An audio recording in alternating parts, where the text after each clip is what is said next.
પધારેલા વડીલો, શિક્ષકો, બહેનો અને વિદ્યાર્થીઓ, તો આજે 26મી જાન્યુઆરી પ્રજાસત્તાક દિવસની હાર્દિક શુભકામનાઓ।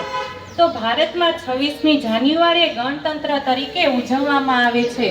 આ દિવસે વર્ષ 1950માં ભારતીય બંધારણ લાગુ કરવામાં આવ્યું હતું અને ભારતીય પ્રજાસત્તાકની સ્થાપના કરવામાં આવી હતી।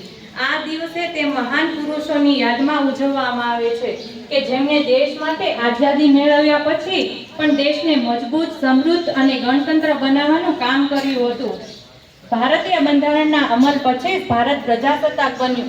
આપણું બંધારણ આપણને યાદ અપાવે છે કે આપણે બધા એક છીએ, એક સમાન છીએ અને એક દેશના નાગરિક છીએ। તો આપણે આપણી ફરજ બજાવીને આવનારી પેઢીઓનું સારું ભવિષ્ય ઘડવાનું છે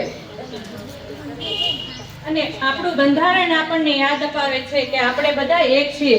તો આઝાદી કોઈ ભેટમાં થોડી મળી છે। આમાં બચપણને જવાની ઘણી ચૂડીએ ચડી છે। અત્યાચાર રહ્યા હતા ગોરાઓના બાળકોને, મહિલાઓએ સજા પણ આખરી મળી છે। એકતા એક જીત્યા છે આપણે, આમાં ઘણી ગોળીઓ ને ઘણી લાઠીઓ પણ મળી છે।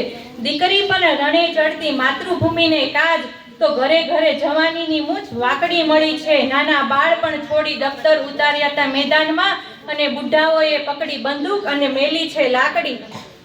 લોહીની નદીઓ વહીને સ્વજનોથી વિખુટાની ઘણી વડવાએ વેદના સહી છે। ઘર બાર છોડતા અચકાતા નથી દેશ માટે જવાન, અને આપણાને તો માત્ર આપણી જ પડી છે। સમજવાની જરૂર છે આપણે, આઝાદીએ લાખો માથા હોમાણાને ત્યારે જ મળી છે। શહીદો માટે આજ દુઃખદ ઘણી છે જોઈ, એક દેશની તમે કેટલી ભાગલી કરી છે, એક દેશની તમે કેટલી ભાગલી કરી છે। આવું બધું થયું ને ત્યારે આપણને આપણી આઝાદી મળી છે। તો એ શહીદો માટે પણ આજે આપણે શહીદોને પણ આજે યાદ કરીએ। એ મેરે વતન કે લોગો तुम खूब लगा लो नारा, ए शुभ दिन है हम सबका, लहरा लो तिरंगा प्यारा। परमात भूलो सीमा पर, वीरों ने प्राण गवाहे, कुछ याद उन्हें भी कर लो, जो लौट के घर ना आए। ए मेरे वतन के लोगो, जरा आँख में भर लो पानी, जो शहीद हुए हैं उनकी जरा याद करो कुर्बानी, जरा याद करो कुर्बानी।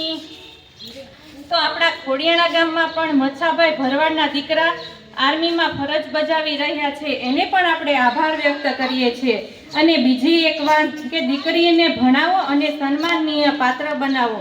કહેવામાં આવે છે ને કે એક સફળ પુરુષની પાછળ સ્ત્રીનો સાથ હોય છે, માટે જ્યાં જ્યાં નારી શક્તિનું સન્માન જળવાઈ રહ્યું છે ને ત્યાં દેવતાઓનો પણ વાસ હોય છે। આપણા કાઠિયાવાડમાં એક પ્રસિદ્ધ દુહો છે કે નારી નવ નિધિએ નારી રતનની ખાણ, નારી થકી નવ નિપજ્યા ધ્રુવ પ્રહલાદ સમાન।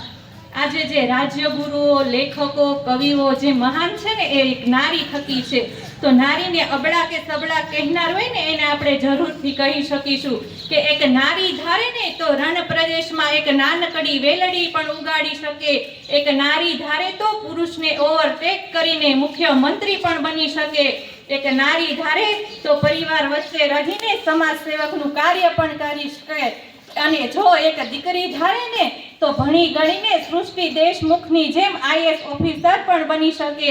એક વાત હંમેશા યાદ રાખજો દીકરીઓ કે રાણી લક્ષ્મીબાઈ જીજાબાઈ અમરમાં એ એમના સુંદરતાને કારણે નહીં પણ એની સુવાસને કારણે અમર છે। તો દીકરીઓ તમે પણ ભણો અને આગળ વધો અને આપણા દેશનું નામ રોશન કરો। અસ્તુ।